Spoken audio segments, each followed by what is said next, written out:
Today on Monkey Life, orangutan A-mei heads for home. Yeah, she knows where she's going. Oh, isn't she lovely? I love her so much. It's bottle feeds and nappies for the latest baby woolly. He's just tiny, which is why we have to be really vigilant. And a new alfresco lifestyle for the spider monkeys. My prediction is that all three will go out, but we'll just have to wait and see.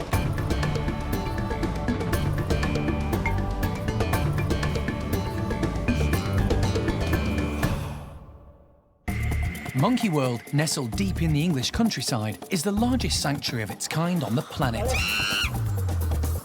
The team, led by Dr. Alison, rescue and rehabilitate abused and neglected primates from all over the world.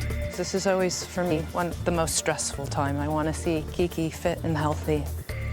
The park is home to more than 240 monkeys and apes from 19 different species. And the aim is to give them a safe home for life.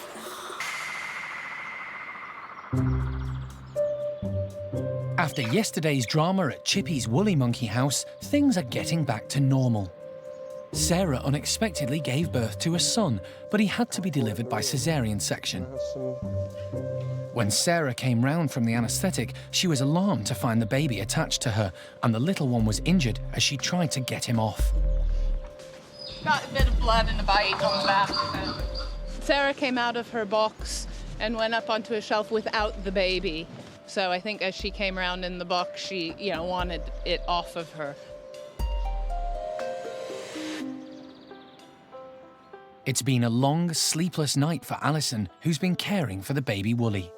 I mean, for him, it's no problem because as a newborn infant and this small, his metabolism's quite rapid, so he's eating very little but frequently, and same with the sleep. Little bouts of sleep, but otherwise he's sort of ready to go pretty much any time. And yeah, he's not been a problem at all. So last night I was actually up at 12:45 a.m., 2:45 a.m., 4 o'clock in the morning, and then 6:30 a.m. And that was dictated by him starting to scramble around and squeak a little bit and effectively demand feeding at this point in time. They've decided it's too chancy to put him back with Sarah again, so for the next 5 months or so, the infant will be completely dependent on Alison and the team. What, am I not performing? Do I need to get on with it? Yeah. Are you ready to go? And already looking around and taking things in because he's looking at me with almost a knowledgeable, like, I think he's already starting to recognize me a bit. The baby weighs just 420 grams, so he needs feeding little and often. Good boy. The most important thing is that he stays hydrated, and he's looking okay. And I'm gonna want to start seeing something coming through in the nappy, which we'll have a quick look at right now. But other than that, I'm not too worried. Perhaps I'm too confident, but then he is the fourth male woolly monkey that we've hand-reared. Several cuts had to be stitched up after his mum pulled him off her. The wound on his tail is a little bit of a concern in the sense that the bite mark on it was quite deep and down to the vertebra. So it's a little bit of a nightmare for me because that was the perfect handle for dealing with all of the other babies. If you need to lift them up, you lift them up by the tail because it's very strong. So I'm avoiding doing that with him because the tail is a potential weak point. So until a week or so has gone by, I'll be quite delicate with that tail. The newborn's natural instinct is to grip onto his mother's hair so she can carry him round. Yes, okay. No, you don't have your nappy on, so I really don't want you on my head right now. Release. There.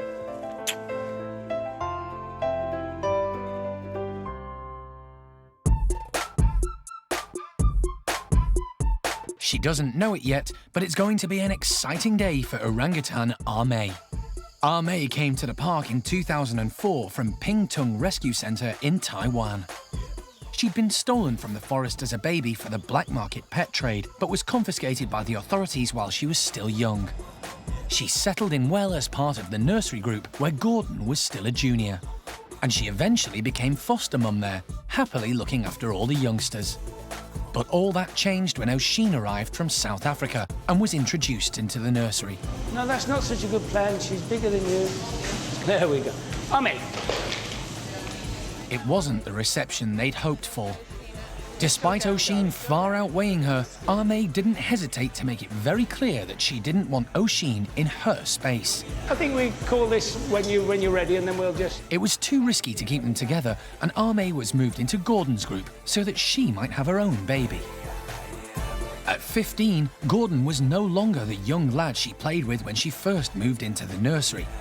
Gordon was now a fully fledged dominant male, more than keen to have a new lady in his life. But his romantic moves were too much for A-mei. Their relationship got so bad that they were kept separate and went into the outside enclosure at different times. I don't think she's happy.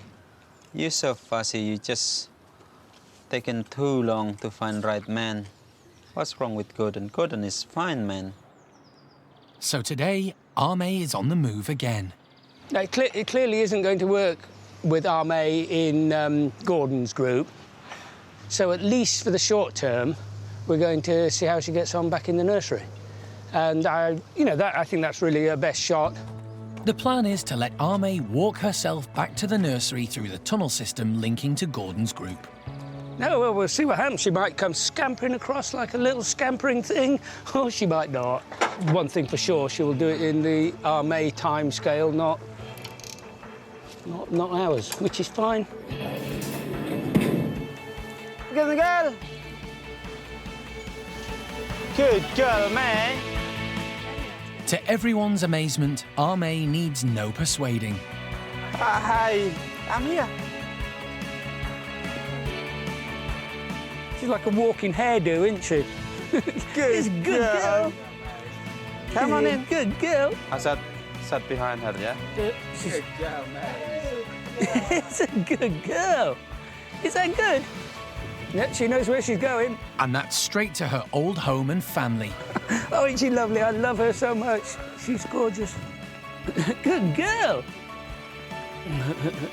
It's a far better reaction than they could ever have hoped for. Good girl. Good girl. I called you from inside. Within minutes, she's at the nursery door. I'll get this door. You go and give us a nice treat, so I'll get the door. And straight in.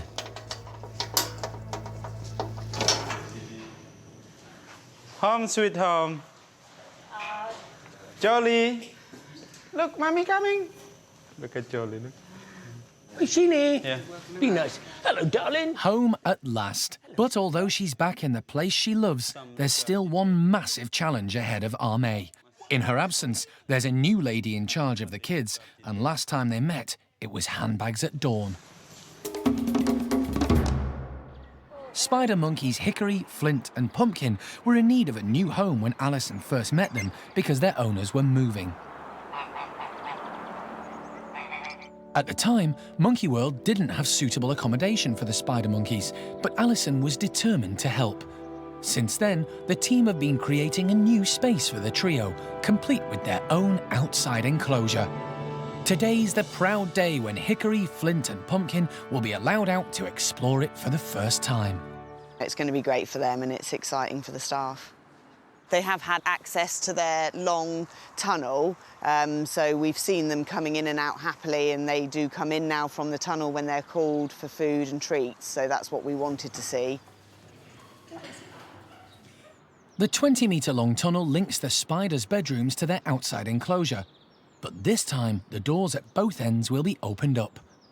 It'll be a huge challenge for them to journey across to the unknown. I think the spider monkeys will come out. Certainly the two boys have been very confident using the tunnel and tend to rush out as soon as we allow them access to that in the morning. My prediction is that all three will go out, but we'll just have to wait and see. You ready, guys?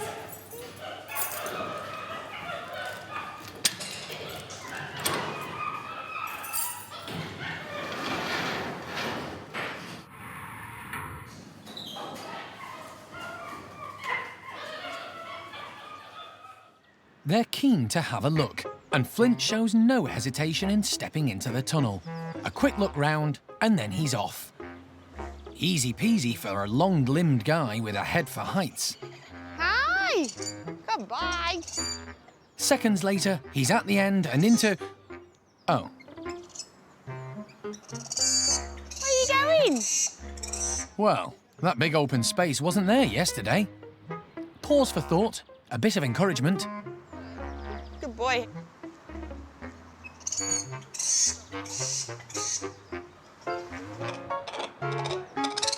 This time...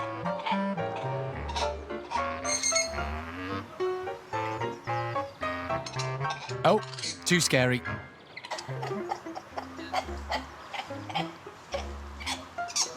And there's no sign of backup from the troops. One more try. It's all right, buddy. You're all right. Good boy. Nope, not on his own. Pumpkin and Hickory are going to need more time. Not quite the response the team had hoped for, but they're optimistic as always. It's going really well. Flint's been coming out into the tunnel. He's very excited. The other two are a little bit shy at the moment, but nervous with the whole situation. So we've had Hickory in the tunnel, but that's about as far as he's got. At Monkey World, the Orang Nursery team are delighted to have A-mei back in her old home. They waste no time in reuniting her with old friends. We've got Kai and we've got Linger, and hopefully we can get Silvestre. Yeah.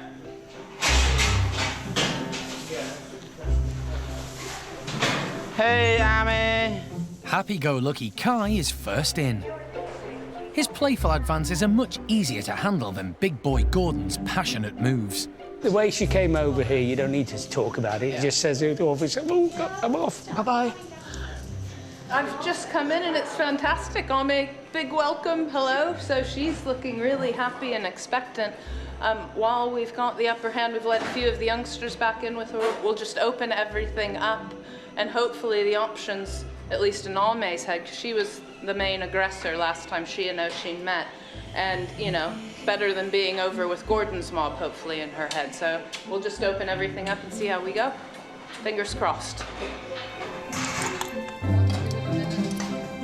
Ready? Coming face to face with her old sparring partner Oisin will be a big test for A-mei.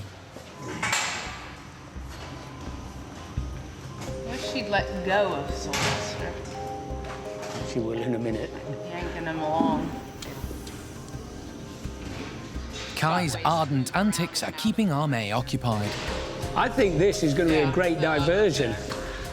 And as long as Oisin doesn't have too much of a problem with it, and then hopefully Oisin will just hang on to Silvestre and be happy with that and let them get on with it. Everyone holds their breath when Oisin makes her presence known, with Silvestre in tow. Silvestre's fine. It looks like he's been dragged around against his will, or you could look at that, but you look at him and when she's not actually gripping onto him, he's not going anywhere. A-mei and Oisin are eyeing each other warily, but so far they're keeping their distance. A-mei's still being pursued by amorous Kai. What we're seeing isn't bad. I mean, obviously, you've got two adult women who, you know, are going to have a few issues, and that's not surprising at all. It isn't just a focusing one-on-one situation. There's so many. I mean, there's 7 of them in here now, so there's so many distractions and alternatives and stuff going on, and they're all youngsters, so they're doing stuff all the time. It's early days, but the signs are good.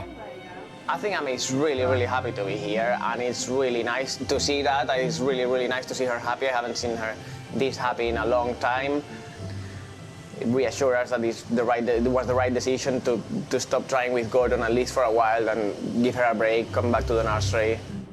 It's peaceful for now, and it looks like there could be 2 babysitters in the nursery from now on.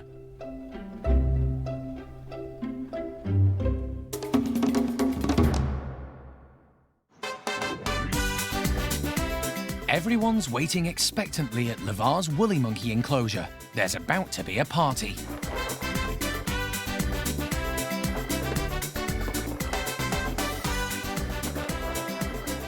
We've just got some birthday presents here. It's Diego's birthday today. He's 4 years old today, so our little boy is growing up. And what we tend to do on their birthdays, we do it with all of them, is just wrap up the enrichment that they would normally get, just in some nice paper.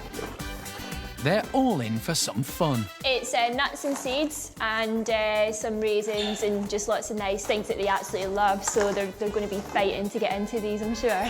And there's something special for the birthday boy. Diego, for some reason, just loves a bag. Sometimes he'll come and sit in it, or sometimes he'll grab it and just carry it around like he's just been shopping, so it's just a little something extra for him. Parcels in place, let the bash begin. There you go.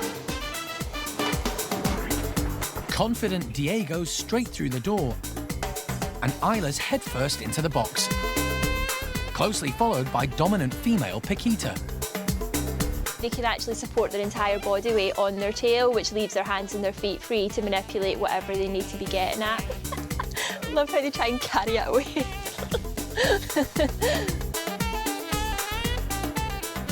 Big brother Julio's not too grown up for games where there's food involved.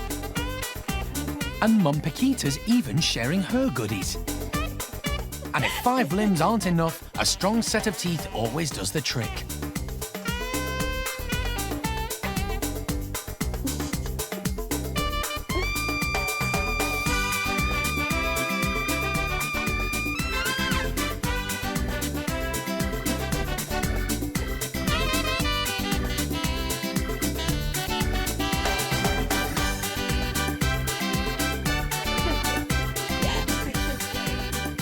Little Manny won't be doing much shopping with that bag.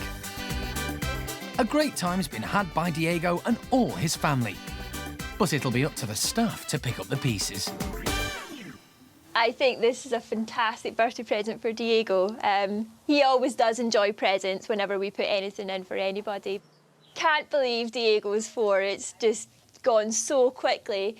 And yeah, I can still remember when he was just a tiny little baby not long after he'd been born. Diego didn't have the best start in life. Mum Kuna was happy to cuddle him, but wouldn't let him suckle from her. So he became the 3rd woolly monkey to be hand-reared at the park.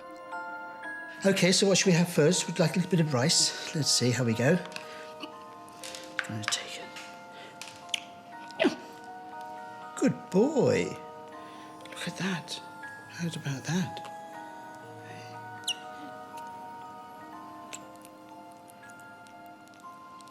Good boy.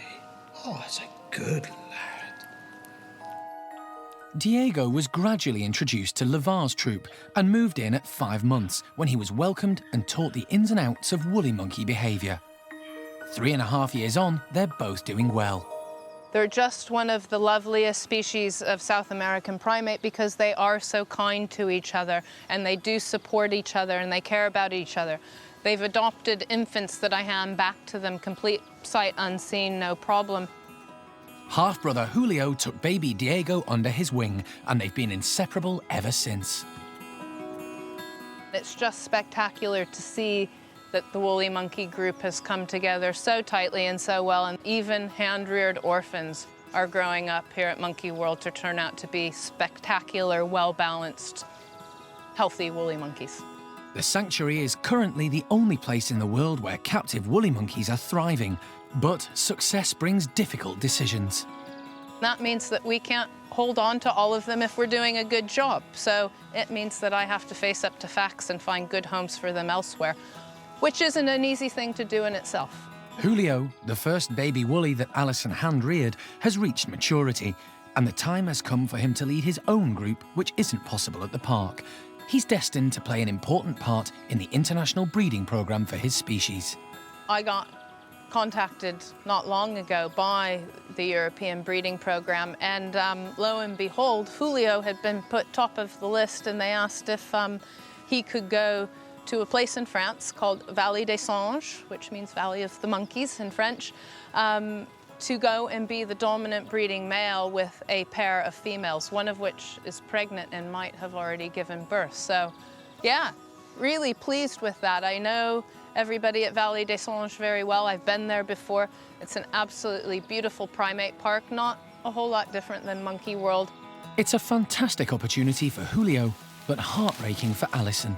Now it's up to me to face up to my, difficulties in sort of sending him off, because it won't, you're always going to be sad. But actually, I'll just, quite easily get over myself on this one, because there aren't many options like that left throughout the world now for woolly monkeys. So immediate answer, absolutely yes, thank you very much, and can Diego go with him?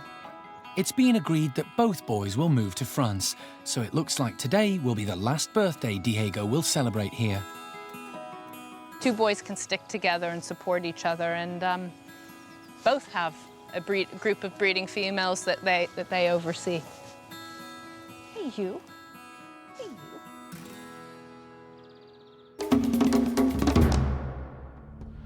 Next time on Monkey Life, a bust-up at the lemur enclosure ends in serious injuries for Kaiyah. They have like a mouth full of Stanley knives, and they can make really, really big holes in each other. And milkshakes all round for Paddy's chimpanzees. He really does entertain everyone, the keepers and the chimps.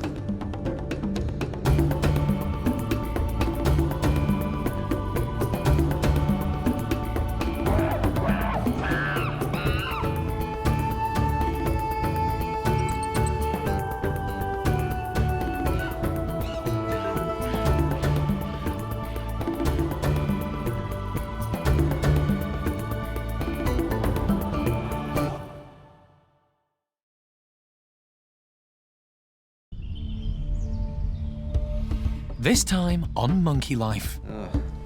A bust-up at the lemur enclosure ends in serious injuries for Kaiyah. They have like a mouth full of Stanley knives, and they can make really, really big holes in each other. Milkshakes all round for Paddy's chimpanzees.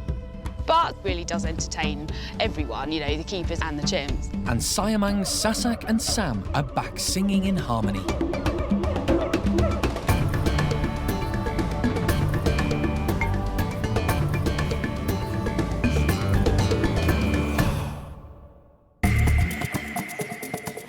Monkey World, tucked deep in the English countryside, is the largest sanctuary of its kind on the planet. The team, led by Dr. Alison Cronin, rescue and rehabilitate abused and neglected primates from all over the world. I think this one's a little boy, and I think that one over there might be an older lady, so we might have a pair already. The park provides a home for more than 240 monkeys and apes, and the aim is to give them as natural a life as possible.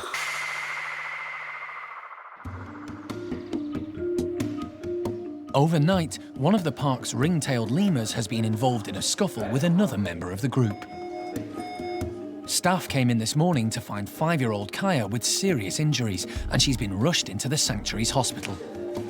Not really quite sure what's happened. We thought they'd be all right, but when we caught her up to have a closer look, they turned out to be much more nasty than we thought. So unfortunately, we're going to have to stitch them, so that's what the plan is today. Once Kaiyah is anaesthetised, vet César Sastre can start to check just how badly she's been wounded. Lemurs might appear harmless, but their teeth can do a lot of damage. You don't want to get too close to them. They have like a mouth full of Stanley knives, and they can make really, really big holes in each other for no apparent reason. They're just very, very, very dangerous animals. Just like any other wild animal, they should always be treated with caution.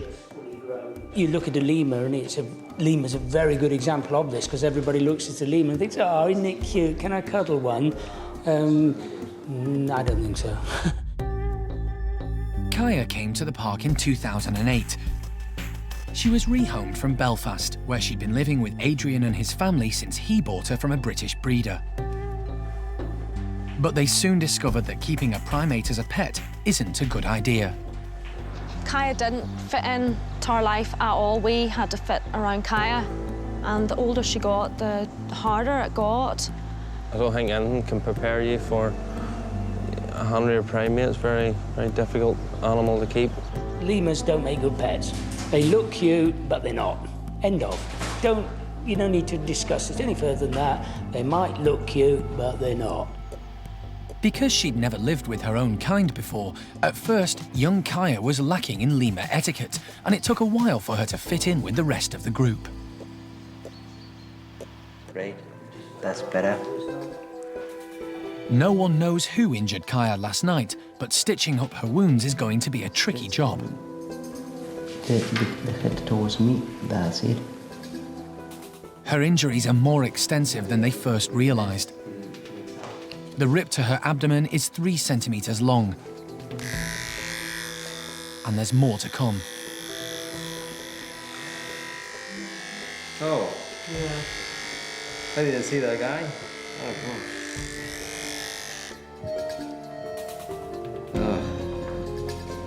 What has he done? The arm wound will be even harder to fix than the laceration on her belly. It's not a clean cut, and it extends right around her elbow. It's gonna be very tight. Putting Kaiyah back together is going to be a test of Thazar's surgical skills.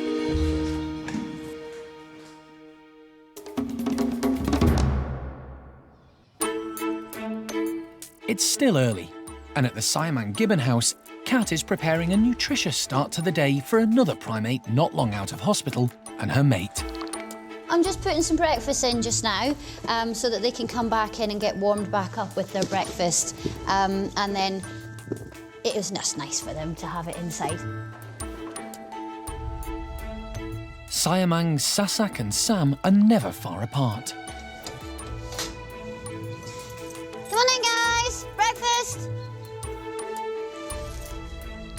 Sasak's got a hearty appetite now, but it was a different story just 4 weeks ago when she had to be anaesthetised for a series of urgent medical investigations. She'd been off her food and was very lethargic. The team were worried that there was something seriously wrong with her. Right. But the tests were inconclusive, and the cause of her sickness remained unknown. If that was a big impaction, then you should be able to feel it. Since then, they've been giving her a number of food supplements. Interesting. As we are very unsure of what actually was going on with Sasak, we're actually giving her a few extra supplements at the moment as well. One of them is just a multivitamin that just makes sure that if she's got any low levels of vitamins and minerals, that'll just boost that. And also we did see some strange liver function results in the blood test. So we're also giving her milk thistle, which again will just help with that liver function and hopefully improve her overall condition. Sasak's been steadily improving. Good girl, go on then. Now that she's eating well again, she's been given plenty of extra protein to help her regain the condition she lost. The gibbons are not really partial to insects. Some of them will take the occasional one from us, but Sasak really does enjoy them, and particularly the locusts. She really does stuff them in, so yeah, she likes it, so we don't care. We just keep giving her it. There's no sign of her mystery sickness now. Now she's basically back to being Sasak that we know and love. She's energetic, she's enthusiastic, she's hungry. She's out with Sam outside in the enclosures, doing what she needs to be doing on a daily basis. So we think hopefully she's turned the corner and she's back to full health now. Sam was lost the day his beloved Sasak was in hospital and he was left alone. But now their duet is echoing around the park again, and unusually, they're not high up in the trees. Well, the Siamangs, like all gibbons, they do like to go right up into the tree canopy when they're singing. That helps to really boost that sound and throw it out right across the territory. However, today, the sun's not really hitting it. It is hitting this lovely spot down on the ground and reflecting off the fence as well, so it's probably nice and warm down there. They definitely want to sing and let everybody know they're here, so they've just decided to do it on the ground for a change. After their recent fears for Sasak's health, the team can relax and enjoy the performance. It is such a relief to see Sasak back outside with Sam, to see her back to the way she was. She had us all really, really worried for quite a few weeks there, and it was, you know, a big concern for us. So seeing her back the way she is, it's brilliant news. It's fantastic for us.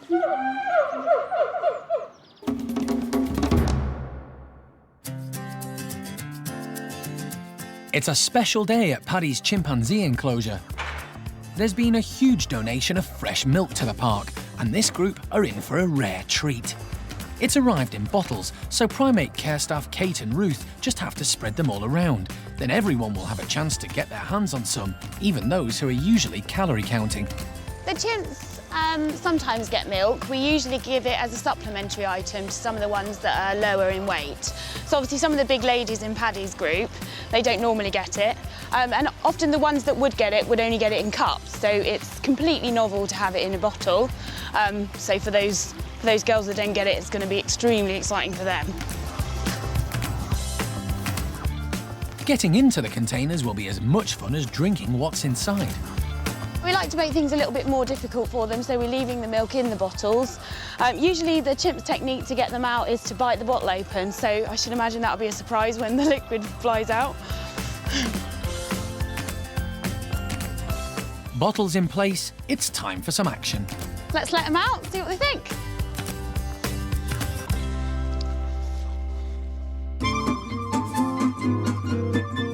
There's a mad dash for the delicacy as soon as the doors are opened. Clynn's straight off to find a friend to share her excitement, but her hands are too full for the usual greeting. Bix has a bit slapdash.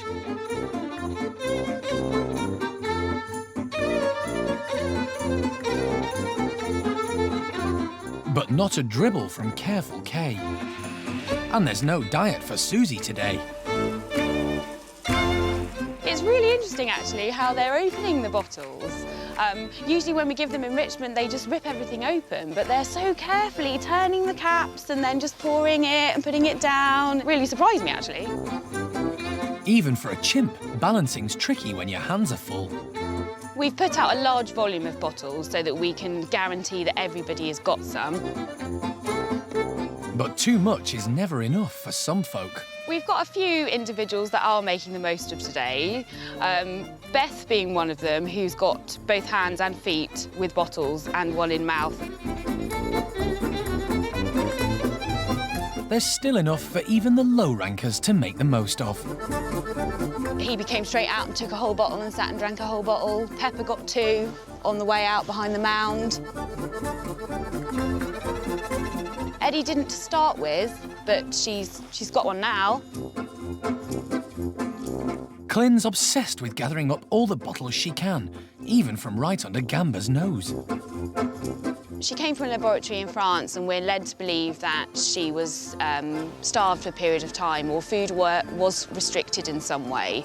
So when she arrived here, she used to store or hoard food in case she didn't get any more. So obviously when we do put out anything in a large volume, like we've done this morning, she's grabbed as many as she can, so she'll probably keep those bottles in some way on her, near her, for the rest of the day.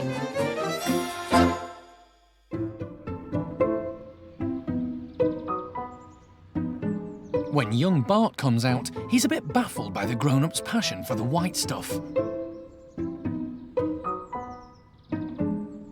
He sees play in everything. But he's in that in-between stage where he's still trying to establish his status with the group. He's sort of torn between that I want to be a man and also I want to be a baby phase. There's nothing macho about the way he's getting into these bottles. Bart's still got milk on tap from Mum Susie, so having fun is all that matters. He really does entertain everyone, you know, the keepers and the chimps.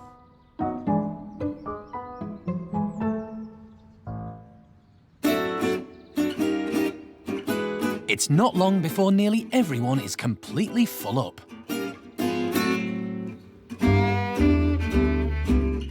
We've got some quite large barrel tummies for a lot of chimps now. I think they've drank as much as they possibly can. I think Cindy was still trying to force it down. It looked actually quite an effort to lift it up to drink it, bless her.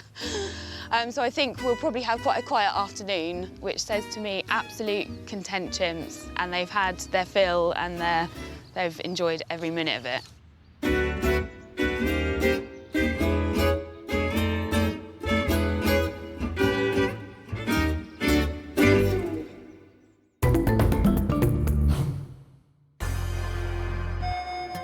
At Monkey World's hospital, ring-tailed lemur Kaiyah is on the operating table.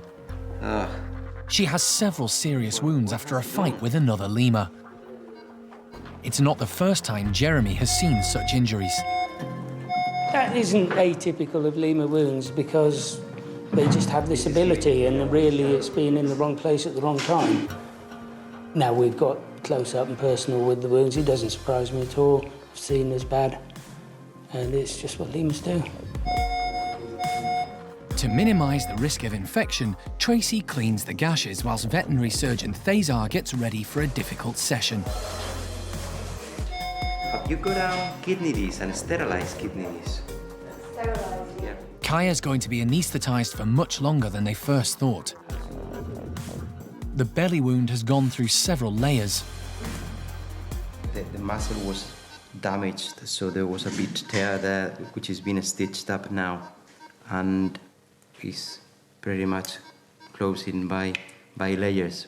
The problem with these wounds is that they are very, very dirty by nature because they have loads of hair inside, which is what we've been trying to clean for how long? Half an hour? When Thazar moves on to repairing Kaiyah's arm, he faces a massive challenge. Right, so for this, I'm going to need to tie somehow. The razor-like teeth that slashed her flesh have left rough, jagged edges. Added to that, the skin is much tighter at a joint than on her belly. With such an active young animal, there's a risk she might split her stitches once she's awake. There's too much tension, the skin is in too much tension because I've stitched up the other side. Yeah. I think it's gonna open. But if I want one to open, is this one, not the one in the elbow. So, providing the other one stays fine, I will be pleased. Kaiyah has been on the operating table for almost 2 hours, but it's gone well, and as he nears the end, Thazar is optimistic. I don't see any reason to have any problems in the future because it hasn't affected nerves, it hasn't affected joints. We are not in the joint, it's just muscle tears, so it should be fine. While she's still asleep, they take a blood sample for future checks and record her weight. 2.7. She's waking up. It's a promising sign. Take the tube. She hasn't coughed, but she's... That's fine, I was coughing it now. Let's put it back in the... Yeah, you gotta put it on here.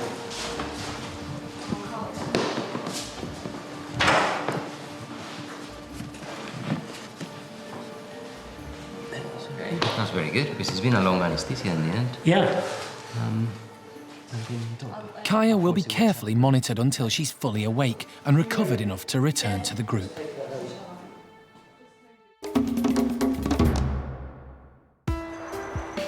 It's 6 months since marmosets Rattler and Tya arrived at the park. They're barely recognisable as the same undernourished primates that were rescued from the squalor of a flat in Plymouth. The marmoset's home was a length of plastic tubing suspended beneath a curtain rail. When Alison and RSPCA inspectors went in, it hadn't been cleaned out for days, and there were feces, dead insects, and cigarette butts all over the flat. They urinate in this plastic pipe here, and yet their food's put in there, so they have to walk through their urine and feces to get to their food. Tya was just a few months old. She had to compete for food with much bigger Rattler and would get knocked to the floor. Come on. She's about to get thumped by him. Yeah. He's gonna take it. Come on. Come on. I kind of seen enough at the moment, and I'm not very happy.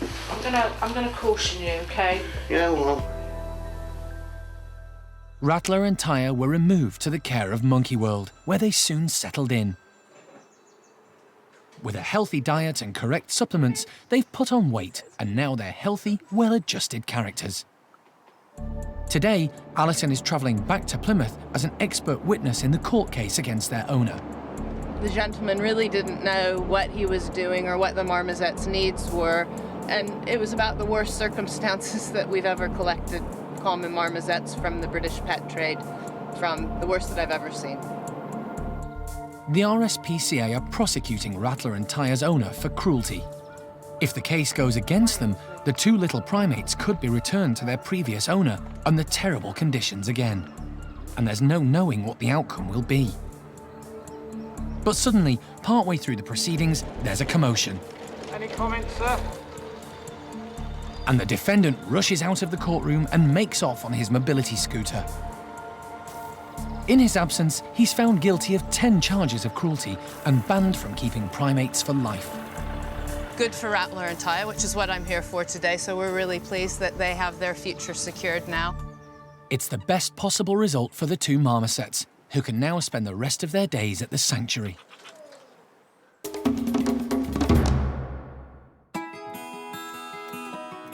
At Monkey World, ring-tailed lemur Kaiyah is recovering from her wounds. She spent the morning in hospital being stitched up, following a fight with another member of the troop.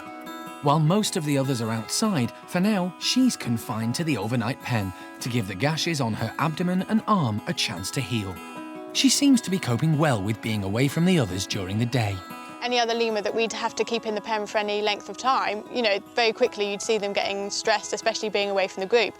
But Kaiyah generally copes pretty well, and because she's so interactive with everything that you put in for her, you can vary each day from another and just keep her busy, whereas with the other lemurs it can be a little bit more tricky. In the wild, ring-tailed lemurs are endemic to Madagascar, where they live in big family groups. They use their distinctive tails like flags to communicate with one another, especially when they're travelling in search of food or water. Kaiyah isn't completely on her own in the enclosure. She's got Houdini for company. Houdini himself has had his own problems, but he gets on very well with Kaiyah. And it's just nice for her to have somebody there, something else to think about, and to cuddle up to and have a groom if she wants to. The team are bringing in different kinds of enrichment to keep lively Kaiyah from getting bored while she's recuperating. First thing Kaiyah wants to know is, what does it smell of? Her long muzzle and wet nose are designed to gather information about her environment. Everything that we put in for these guys is going to smell different, especially things like the blankets that have been donated. So they always have a good sniff of it first. That's their main way of communicating anyway, so they can find out lots of information with that. Just to smell, just to make sure it's all right, it doesn't smell dangerous or anything before they take the plunge and jump in it. So it's always a safe thing to do for a lemur. Satisfied all's well, Kaiyah finally dives in. She just loves anything novel and new and anything that she can lark around with, so this seems to be a hit with her. While Kaiyah convalesces, she can still see the rest of the group and interact with them through the mesh. I would imagine she'd probably prefer to be out and about with them, but by what she's showing us in the behaviours that she's doing, she's not overly stressed or really that bothered. So for the moment, she seems perfectly happy and she's adapting to life in the pen at the minute.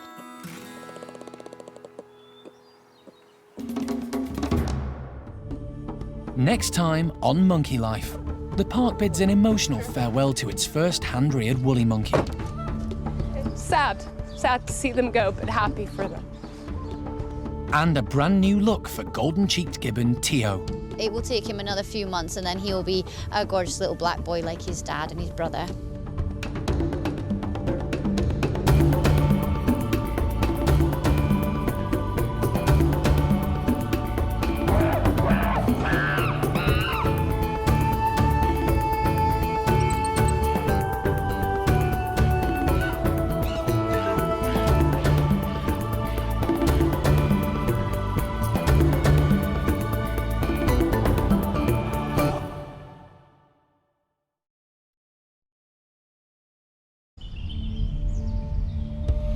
Today on Monkey Life, the park bids a sad farewell to its first hand-reared woolly monkey. Sad to see them go, but happy for them. A new look for golden-cheeked gibbon youngster Tyo. It will take him another few months and then he'll be a gorgeous little black boy like his dad. And the marmoset mums show off their babies. The twins look really identical. Hopefully as they grow up and get a bit older and their features all develop, we'll be able to tell them apart a little bit better.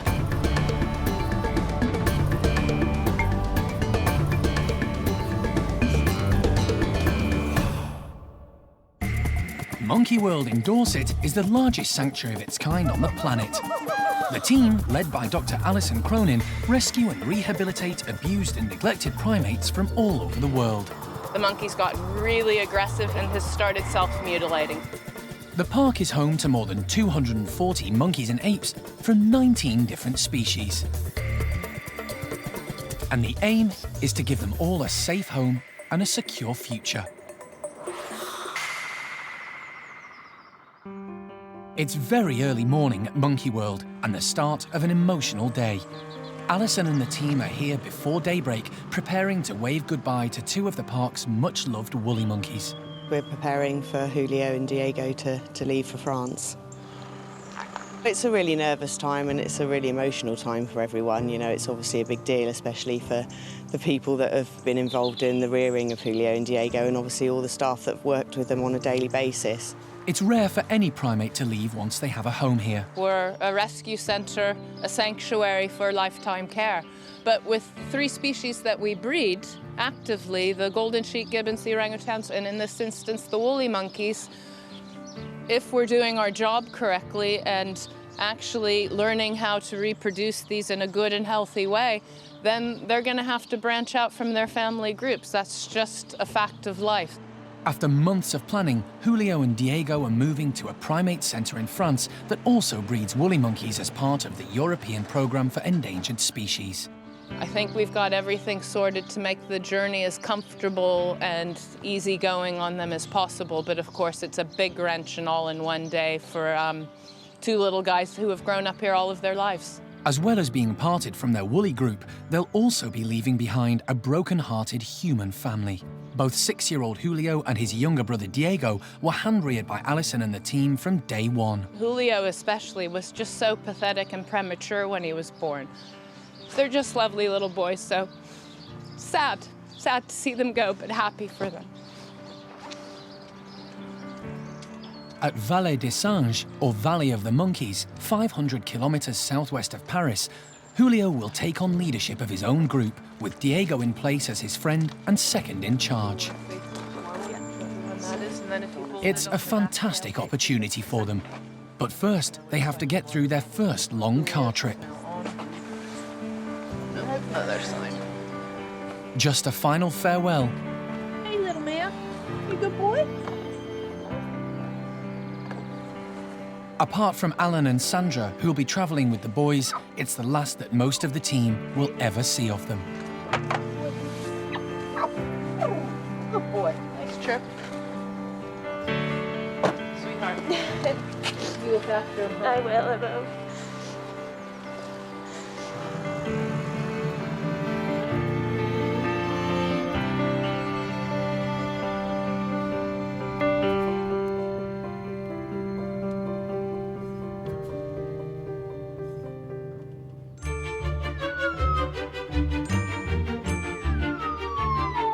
The sound of the golden-cheeked gibbons singing in the trees is echoing around the park.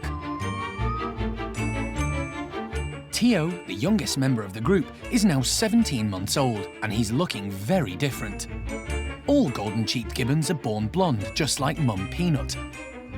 Tyo remained that colour for 6 months, but gradually he's taking on the likeness of handsome dad Peng Yo. He is actually going through his colour change, so he's about halfway through it at the moment. So he looks a bit scruffy. Some of his hair is blonde still and some is black, but it will take him another few months and then he'll be a gorgeous little black boy like his dad. All adult males have the same markings, and at 7 years old, big brother Tien looks just like his old man. Female golden-cheeked gibbons are the only primates to have 2 colour changes in their lifetime. Tia Nang, Tio's 4-year-old sister, will return to being as blonde as Mum Peanut when she reaches maturity.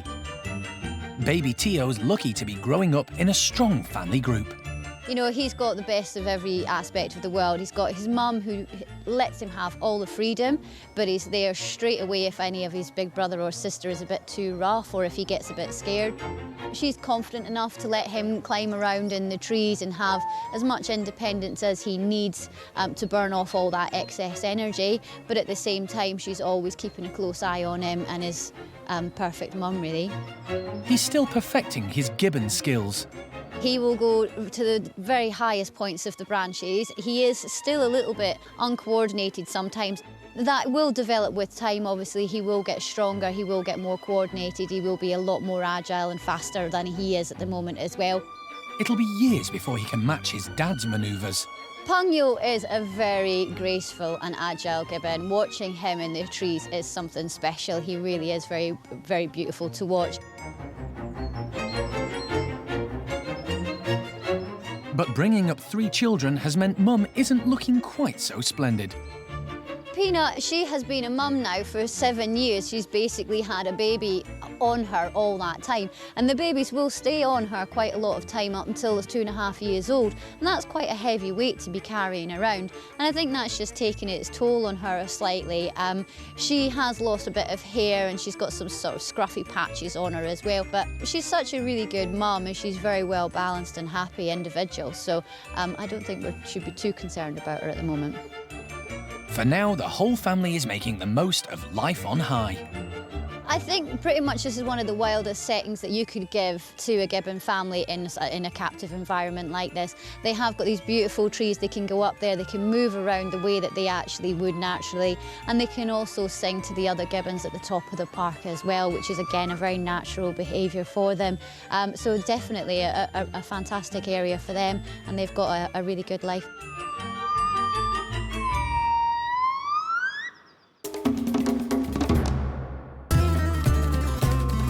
Woolly monkeys Julio and Diego are embarking on the challenge of a new life at Vallée des Singes, a primate centre in France over 1,000 kilometres away. Sandra will take care of the 2 boys on their long journey. I can see Julio from here and I can see Diego just through here, and it's really important that I'm able to see both of them just so that I can keep an eye on them. And both are fine at the moment. Diego's still a bit sleepy. Having taken a light sedative, both Julio and Diego are calm, but it's a frightening experience for them leaving the park, and woolly monkeys can suffer badly from stress. 2 hours into the journey, and so far, so good.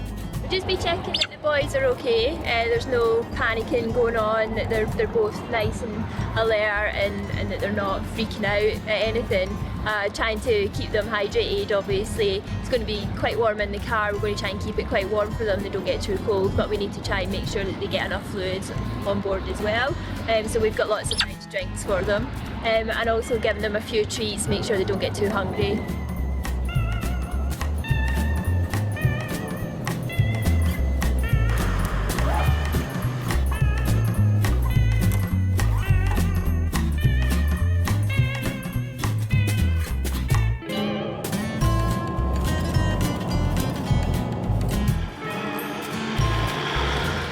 "12 hours later, everyone's feeling the strain and looking forward to a good night's sleep as they finally reach their destination in the early hours of the morning. Boys, you are home.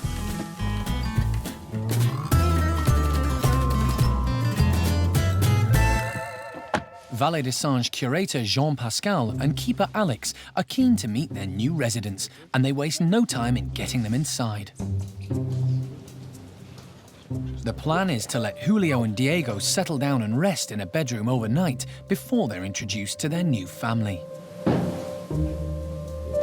right, Julio? With new smells and different faces to take in, it's a bit daunting, and this is the first time in his life Julio has been in any other park than Monkey World. Can we put your brother in?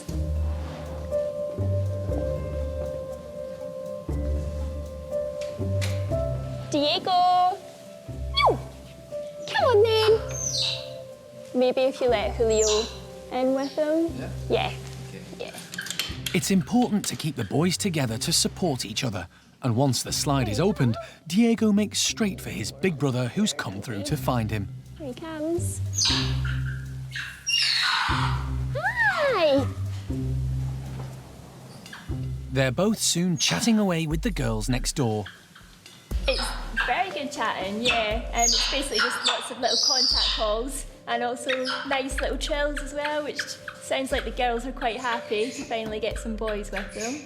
A little bit of alarm calling from Julio, but that's to be expected. He's in a brand new environment. So, yeah, apart from that, all very, very positive.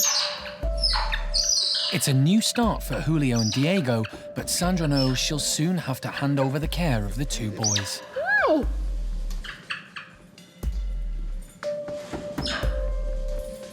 Very long day. Glad it's all over and glad that they're in their new home, and yeah, they look really happy, so a bit emotional for me to see them in here, but yeah, really glad.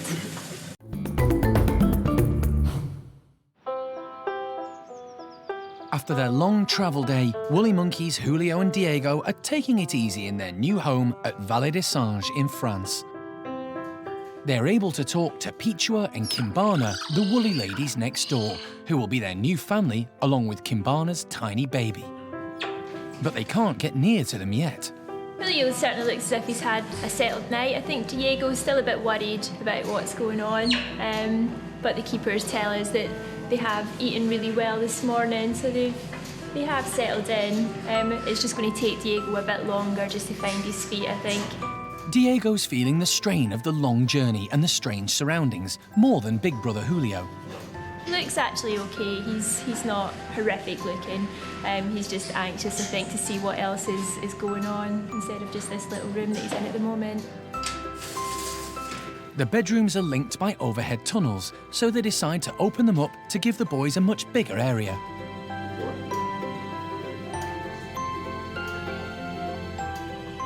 Now that Diego's been given a little bit of space, he does look as if he's calmed down slightly. Sandra's impressed with what she's seen of the mademoiselles so far. The girls are beautiful. The youngest one is actually very like Diego, both in looks and in personality, so I think they'll get on fabulously. Diego plays exactly like that. Okay. Diego does the same thing, so I think they're going to have lots and lots of fun. And 3-year-old Pichua should remind Sandra of another face at Monkey World. He's a daughter of Chippy. This is Chippy's daughter. Oh, wow. It's why she's beautiful. Like this? Yeah. The next stage is to introduce Julio and Diego to the girls. Yeah. It's too hot, we can open here. Yeah. And give more. Yeah. That sounds good. Yeah. Yeah.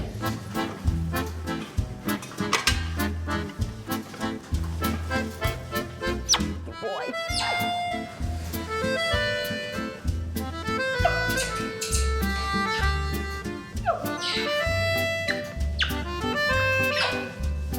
When the doors are opened, curiosity soon gets the better of the girls, and dominant female Kimbana with her new baby leads the way to the newcomers.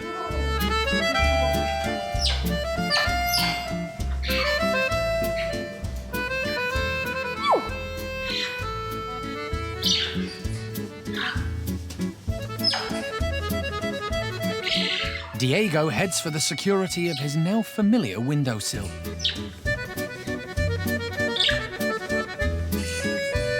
But Julio's playing it cool, maintaining his dominant position on high. Kimbana seems already fascinated by this handsome, confident guy. And she's definitely caught his eye. When she moves onto the windowsill, Diego decides it's time for him to get up close and personal. Who's that, Diego?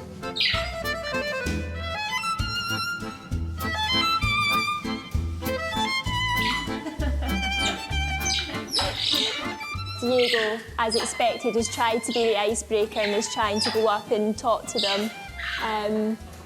It's just a bit of circling around each other, just getting to know each other a bit. But it should all settle down. I mean, it's certainly nothing negative. It's all positive so far. It's a good start, but it remains to be seen if the ladies will accept their English suitors. It's just a bit quiet at the moment, so we're just going to back off a little bit at the moment and leave them while we go have some lunch, and we'll see how they've gotten on when we get back. At Monkey World, the marmosets are settling into their brand new housing complex. Nearly all the park's marmosets come from the pet trade, but the problem is so big and space at the park so tight that they're only able to help a fraction of those in need. 5 months ago, Alison was called in by the RSPCA and West Midlands Police to rescue Lucky, Gizmo, Bubble and Squeak from a house in Stourbridge. Their owner was prosecuted for cruelty. Hi guys. Gizmo, do you want another one? But 15 weeks after arriving, both females Lucky and Squeak unexpectedly gave birth on the same day, and 3 new baby marmosets were added to the park's already bulging population. Since then, the builders have been in and a smart new marmoset house has been created. This will provide space for more ill-treated primates in need of rescue.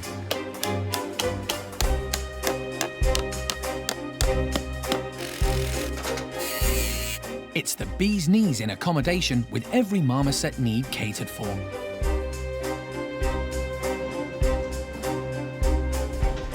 We just got to the point where we needed a new facility. So we built this marmoset complex. It's amazing. It's got 14 bedrooms with 7 outside enclosures. So it's fit to rescue any more marmosets. Bubble and Squeak, along with baby boy Rio, were the first to move out of the old house into this very desirable residence. Lucky, Gizmo and twin girls Chica and Chuva moved in nearby. Where they were, it was only really temporary. It wasn't ideal. They didn't have any outside access, which is really important for the adults and the babies as well. It's really important for them so they can get the natural sunlight. The infants are now 5 weeks old. The twins look really identical. Hopefully as they grow up and get a bit older and their features all develop, we'll be able to tell them apart a little bit better. One's got white ear tufts a bit sooner than the others, so that's how we tell them apart at the moment. In both families, Mum and Dad are sharing the child rearing. We're seeing them come off of their parents a lot more, but they are still very dependent on their parents. They use them for food still, and just for security as well. And to think that there's marmosets out there being sold at this young age, but clearly we can now see that they still really need their parents there. Marmosets taken from their mums and dads at an early age never get the chance to develop properly. In the pet trade, they come with all sorts of social issues. They just don't know how to behave like normal marmosets. And already these are showing more natural behaviours than some of the marmosets that we've got at maybe 1 or 2 years old, because they're learning it from their parents. Rio, Chica and Chuva will have a home for life at the park and as much time as they need to mature in as natural a way as possible.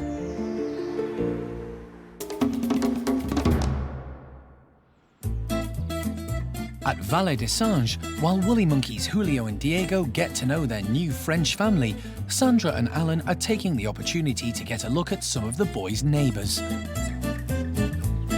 Julio and Diego will be joining 350 other monkeys and apes in the 15-hectare park, including many vulnerable and endangered species.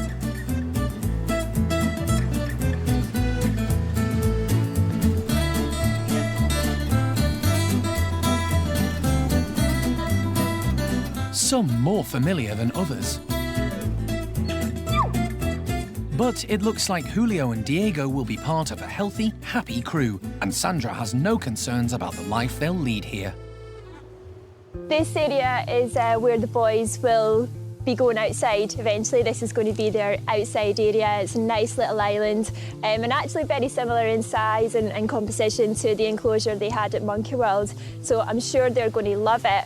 Both boys are settling in well with their new family. Julio is in with the girls, playing in the massive playroom they've got inside the house. Diego's still being a bit quiet, so I think it's just going to take him a couple more days just to get used to his surroundings and all these new things around him.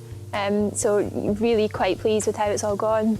Usually Diego is the more outgoing character of the 2 boys and Julio is the one who will take the back seat. But we've actually found Julio step up to the mark and take over and actually show that he's going to be the man in charge of the group. He's really owning that enclosure in there and it's really fantastic to see that. Park curator Jean-Pascal is delighted to welcome the boys who have a big role to play in the future of his woolly monkeys. It was important for us to have a new breeding male, and for the breeding program, Julio was the best male for our females. The introduction was very quick, and Julio and Diego seem to be gentle males, so I think it will be okay. there's just one thing left to do. To have to say goodbye to two of our babies it's very difficult. We know it has to be done. It's for the greater good of the breeding programme, but yeah, that's not something I'm looking forward to, but we know it's just part of it, so yeah.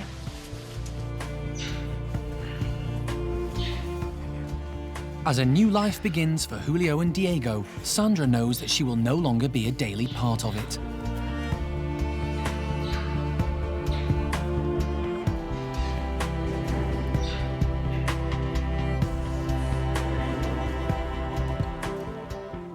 One last look, and then it's time to bid farewell and head for home with just 2 empty crates.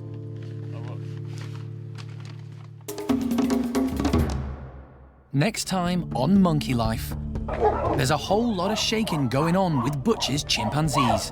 They seem to be really excited. There's lots of screaming going on. And will the spider monkeys finally make it to the great outdoors? We want them to come out and enjoy themselves and swing about like spider monkeys should be.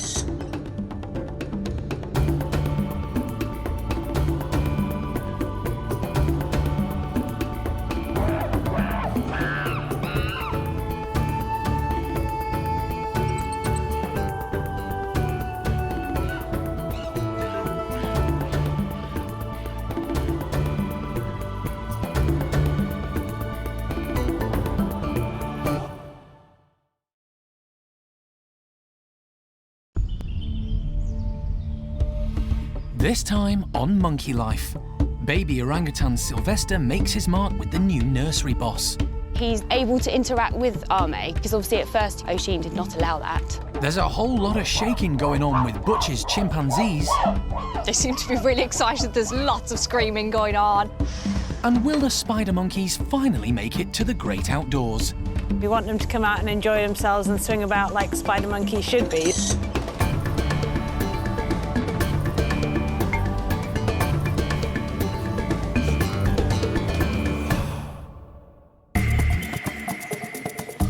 Monkey World, tucked deep in the English countryside, is the largest sanctuary of its kind on the planet. The team, led by Dr. Alison, rescue and rehabilitate abused and neglected primates from all over the world. It's a new forest with a new family group of gibbons coming, and hopefully everybody will grow up and mature together. The park is home to more than 240 monkeys and apes from 19 different species, and the aim is to give them a safe home for life.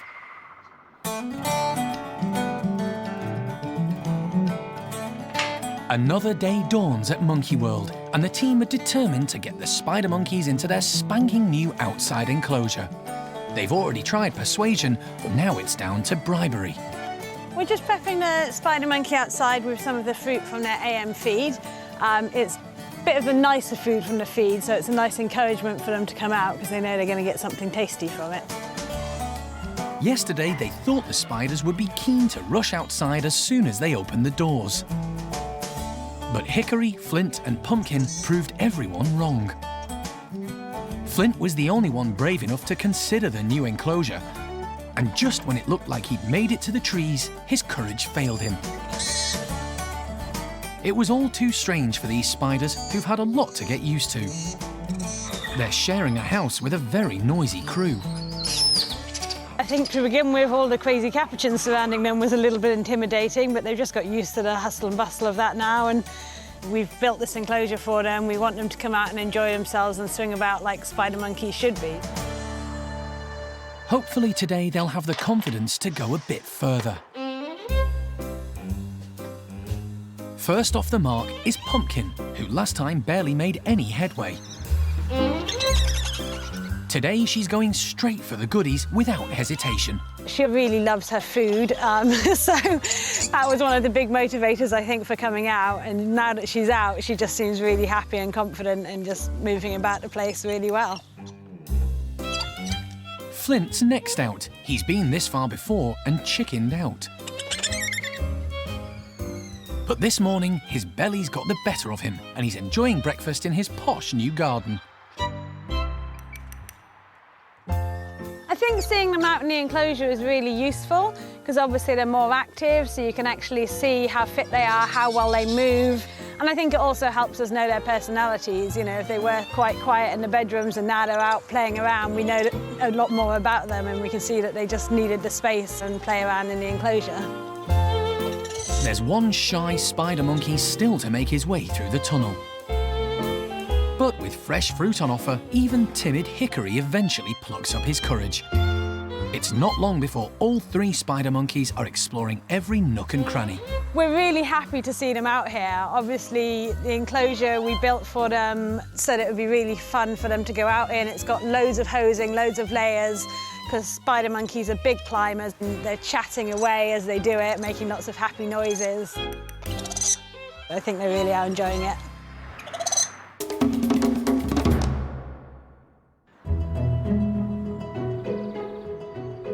At the Orang Nursery, the youngsters are romping around and enjoying life to the full, without a care in the world. But there's been a bit of an atmosphere between the 2 grown-ups in there since A-mei returned, after a spell with Gordon's group. In her absence, Oisin was the boss, and the kids looked up to her. Now A-mei's back, Oisin has to share, and it's not her strong point. Initially, we thought maybe she would regain a little bit of the dominancy just because A-mei had been away for so long. But no, A-mei's come back. She's taken that position back. A-mei's used stealth rather than strength. She didn't go in all guns blazing. She went in nice and slowly. I'm just re-establishing myself in a nice, slow way. And that's exactly how you have to play it with Oisin. If you're not in Oisin's face, she's much more interested in why aren't you in my face? I'm going to go up to you and ask you why you're not. Ever since she came to the park, A-mei has fitted right in, and the kids loved her. She's very protective of the little ones and also a very good disciplinarian. So as a role as a mum, she's fantastic. A-mei had a hand in rearing most of the nursery youngsters. I think the kids are really enjoying having A-mei back in the nursery, particularly Jolie. When they lived together in the old building, she had a very close relationship with A-mei, and A-mei did literally take her on as her own daughter. So I think she's very pleased she's back. But she didn't know baby Silvestre, and if Oisin had her way, she never would. To start with, Oisin wouldn't let him go anywhere near her rival. But 2 weeks on, she's much more relaxed. Now you'll see he's far away from Oisin, she moves around independently from him, and he's then able to interact with A-mei, because obviously at first he wasn't allowed to. Oisin did not allow that. For now, Oisin and A-mei have called a truce. A-mei's just glad to be home. We're all so happy that she's back here, just because she seems to have returned to her old self. I think her period in Gordon, she was a little bit unhappy. She was obviously wary of Gordon most of the time, so we did lose a little bit of the sparkle that A-mei has, and she's certainly regained that since she came back.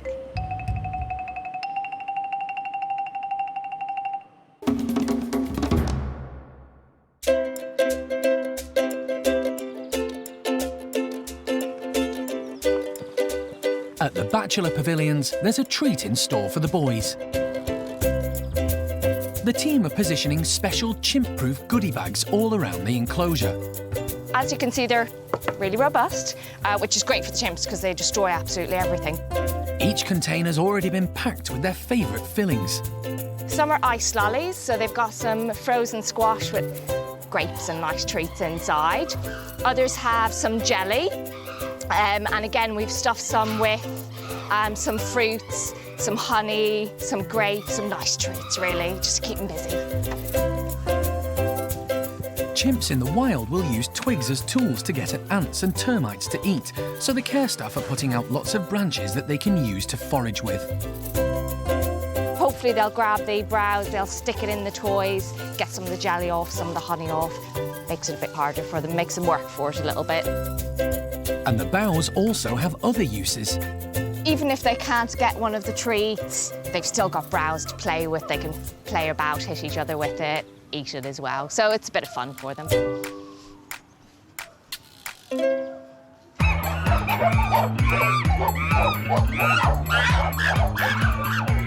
There's mad excitement as the gang rush in and make for the feast.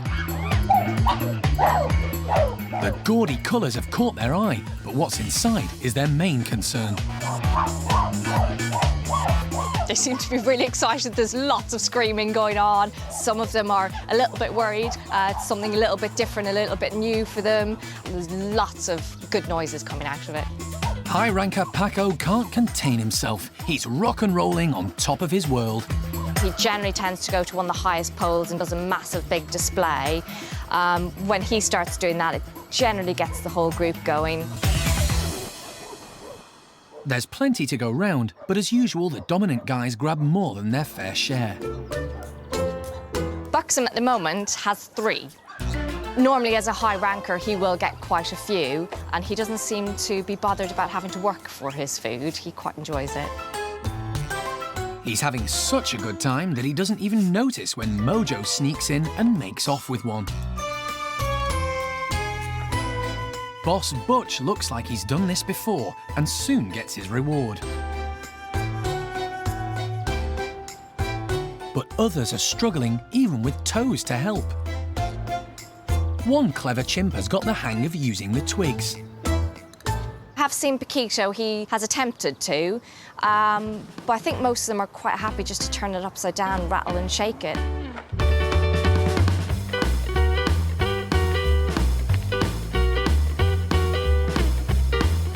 Whatever technique they use, it's taking a lot of effort to get at these goodies. And some of the chimps who are usually in the thick of it have opted out to relax in the sun. Normally, when we give out enrichment, the high rankers come in, take it all, and the low rankers get whatever's left over. But for some reason today, the high rankers don't seem as interested in the enrichment, and all of the low rankers have got it, particularly Paquito, Freddie, Rocky. They're loving it. Even young Seamus has managed to nab himself a piece of the action. Normally he gets things taken off him, but he's very sneaky. He's hidden away. It's great to see him actually getting something. He's such a character, he's so lovable. He acts the baby quite a lot, which makes us love him even more. He's not the brightest chimp in the world. As long as he's got something to play with, he's happy.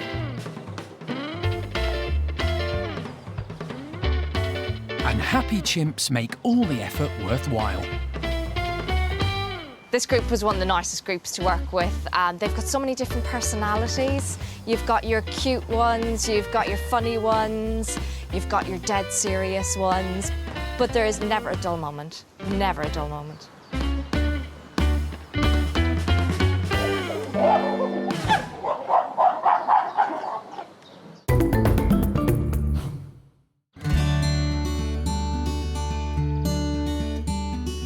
Bueno Jnr, the latest woolly monkey to be born at Monkey World, is just 4 weeks old, and Alison's been hand-rearing him from day one. He's doing really well, and I couldn't be happier, actually. The fact that he's progressing as well as he is, I'm really pleased about, and he's actually a really well-adapted, confident little lad in himself that perhaps isn't quite as needy as some of the others that I've had. So, yeah, really happy with Junior. Junior was born by caesarean section, and when his mother Sarah came round from the anaesthetic, she was alarmed to find the baby clinging to her. In her haste to get him off, she seriously damaged the base of his tail, and they were worried he might never have full use of it.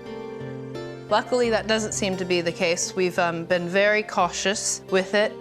And as you can see now, it's really knitted together, and there's one stitch left in the middle of it. And the tail itself, you can see there we have full prehensile tail gripping on, and he's getting better and better day by day. So really couldn't be happier. He's already going for his lunch. All right, should we show them what you got? Look. Junior has already got a full set of baby teeth, and he's making short work of his mashed banana. Everything Alison does is aimed at getting him back with his family quickly and safely. Before he can go back and join his group, I need him to be doing 2 things. He has to be able to move around his environment well enough in a coordinated way. So he has to have good control of his hands, his legs, his feet, and his tail. And he has to be able to feed himself to a certain degree, just at least little bits of food that he can pick up from his hand into his mouth in a meaningful way and eat. What's this? And it looks like he could be doing all that earlier than expected. We'll give it our all to get him to a state where he can go back and join the others as soon as possible. So all of this getting him going in the physical development. And look at the strength in that tail. That's just brilliant. Really pleased for him. Good little man. While Junior's foster mum is caring for his every need, his real mum Sarah is getting on with her own life back in Chippy's group. She's showing no signs of missing him. It's been a few weeks now since Sarah's had her caesarean. She's coped with it really, really well. She's recovered fantastically. And the only thing that's different about her at the moment is the fact that she's got a big bald belly and a scar running up there as well. Apart from that, as far as she's concerned, everything's normal. The team didn't want to keep Sarah away from the rest of her troop longer than they had to. What we find with woolly monkeys is that they can get very, very stressed when they're separated from their group. So we only do it when it's completely necessary, and we don't do it for any longer than is necessary. So she went back in with the group the next day following the operation, and she settled in with them really well. She was really pleased to see them, and they were really pleased to see her as well. With a new dominant male in charge, they're hoping it won't be long before Sarah gets another go at being a mum. Now that she's no longer pregnant, hopefully over the course of the next few weeks or months, we'll start to see a bit more interest from her towards Chippy. But certainly at the moment, what we're seeing is that Chippy is very interested in Sarah, and he just seems to absolutely adore her. So hopefully it's not going to take too long before Sarah's starting to show those same feelings towards Chippy.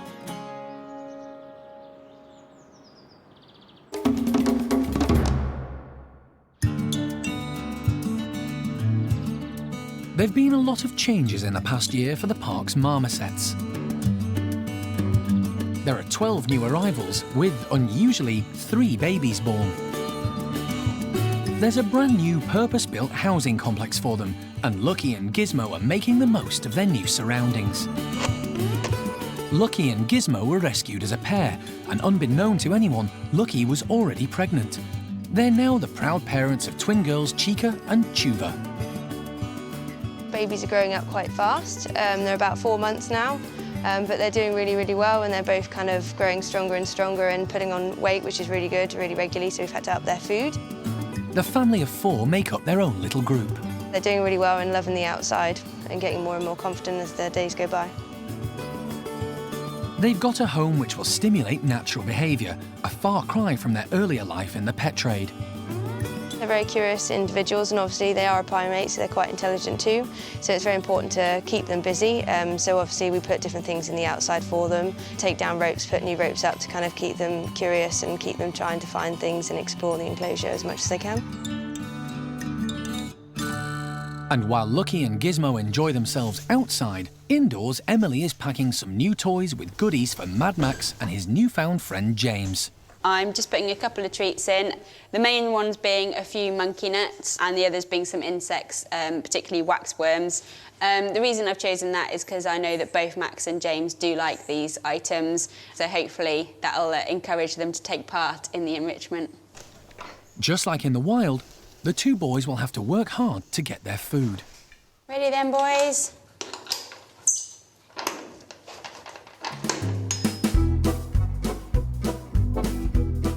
Daring Max can't wait to investigate, but less experienced James doesn't quite get the hang of it first time round. And curious Max quickly tucks in. Any kind of object, particularly anything like shiny or colourful, anything like that completely grabs Max's attention straight away.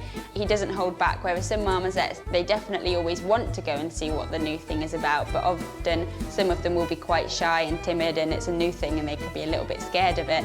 Max doesn't show any of that at all, ever.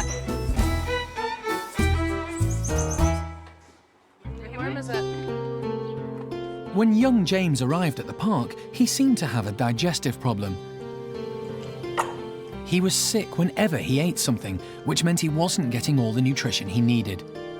He was eventually diagnosed with a condition called megaesophagus, which means his throat is enlarged and the muscles don't work well enough to keep his meals down. But with careful feeding, there's been a marked improvement. He's actually doing really, really well. He's not on any medication for it. We're just actually managing it all kind of dietary-wise. So obviously we just watch what he eats. We weigh him very regularly. We try and weigh him every fortnight. And we also give him extras as well throughout the day, just to make sure that he is getting enough calories. His weight is really, really good. He's actually at the highest weight he's ever been since he's been here. So that's fantastic. And James's arrival has brightened up Max's social life. Before coming to the park, he lived on his own and never learnt to mix with others. The team had tried introducing Max to 12 different marmosets before James, with no success. With James, it was a different story, and the pair soon became best pals. It was actually a complete surprise to all of us here, and I think that a lot of it has to do with James's personality, the fact that he is so laid back and easygoing, and just an all-round really, really nice marmoset. It's absolutely fantastic for both of them to be able to get on and live together.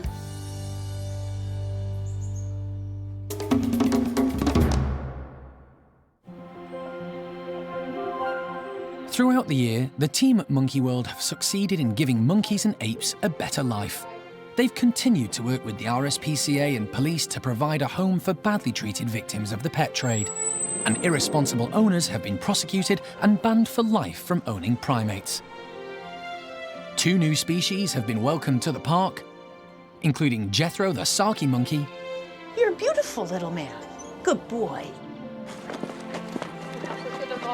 And spider monkeys Pumpkin, Hickory and Flint. The work with endangered species goes on, and as well as Bueno Jnr, baby Ava was an exciting addition to the woolly monkeys. We finally have a girl, so it's fantastic for the breeding programme. Since Jim Cronin first opened the park offering sanctuary to ill-treated primates over 25 years ago, hundreds of monkeys and apes have been given a safe haven to live out their days in as natural an environment as possible. But as a result of the trade in primates, there are still many suffering in unsuitable homes in the UK, like baby Leo, who has broken bones from poor nutrition. Once again, we're being pushed to the limit. In the next series, there's political friction in Hananya's chimpanzee group, and he needs to assert his authority. It's time for 6-year-old golden-cheeked Gibbon Tien to move on and find a mate. You know, Tien's time has really come. He's up at the top of a tree singing a song announcing himself. And young orangutan Jin needs to graduate to the nursery and find new friends. Oh, well done! The whole tribe.